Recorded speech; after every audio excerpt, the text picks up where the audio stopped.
Every thought you've ever had is essentially a silent conversation, but for nearly 99% of our history, that inner voice was trapped in a biological cage. There were no words for tomorrow, no names for the stars, and no way to tell someone you love them. We were a species of silent observers, communicating only through raw instinct and basic signals. The transition from that silence to the complex language we use today is the ultimate human breakthrough. It's the moment we unlock the ability to share our minds. But how did a creature that could only grunt and point eventually learn to build civilizations with nothing but air and vibration? This wasn't an overnight light bulb moment. It was a grinding, multi-millennial upgrade of both our hardware and our software. To understand how we learn to speak, we have to look at our hands first. Long before we had a vocabulary, we were masters of the gesture. If you watch a baby today, they point at a toy before they can ever say its name. Our ancestors did the same. We used our hands to describe the shape of a tool or the direction of a predator. In the human brain, the area responsible for language, Broca's area, is physically wired to the regions that control the fine motor movements of your hands. Our first sentences were likely written in the air with our fingers. But gestures have a limitation. You can't talk in the dark, and you can't talk when your hands are full of spears or berries. This is where the sounds of the world began to leak into our communication. We started as world-class imitators. When an ancient hunter wanted to describe a lion, they didn't have a word for it, so they mimicked the low, rumbling growl of the beast. When they wanted to describe the wind, they made a whooshing sound. This is called onomatopoeia, and it's the bedrock of our first words. We took the chaotic noises of nature and began to organize them into a code. A specific grunt combined with a specific facial expression became a standardized signal. However, having the will to speak wasn't enough. We needed the biological equipment to make it happen. If you look at a chimpanzee, their voice box, the larynx, sits very high in their throat. This is great for eating and breathing at the same time, but it's terrible for making a wide range of sounds. Over hundreds of thousands of years, the human larynx dropped lower into the throat.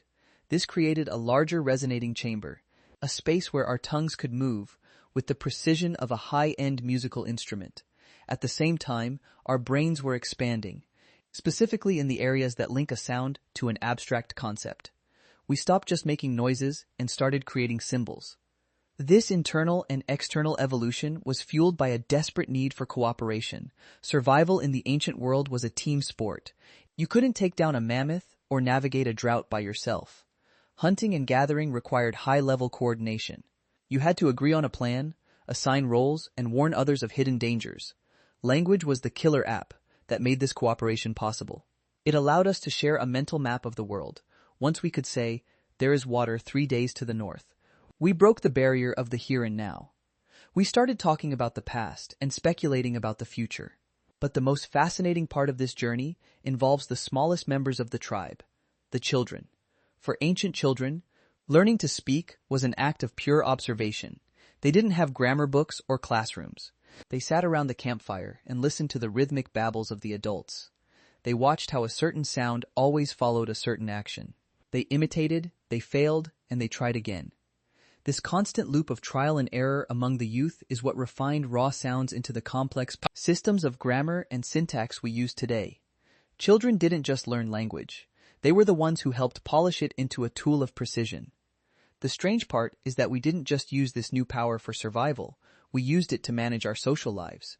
As our tribes grew from small families to large groups of 150 people, we could no longer physically groom every member to maintain bonds like other primates do, so we invented vocal grooming.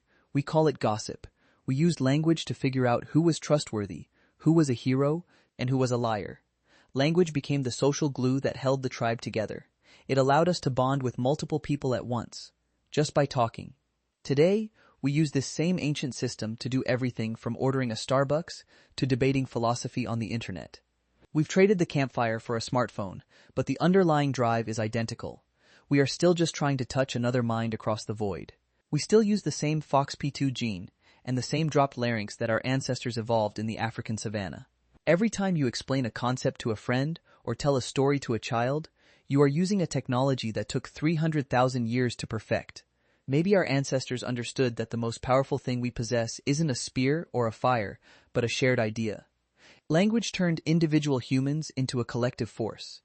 It made the invisible visible and allowed the wisdom of one generation to survive the death of the body. We are the only species that can speak its own history into existence. Every word you say today is a legacy of that ancient choice, to stop being a silent island and start being a part of the human story. We didn't just learn how to talk. We learned how to never be alone again.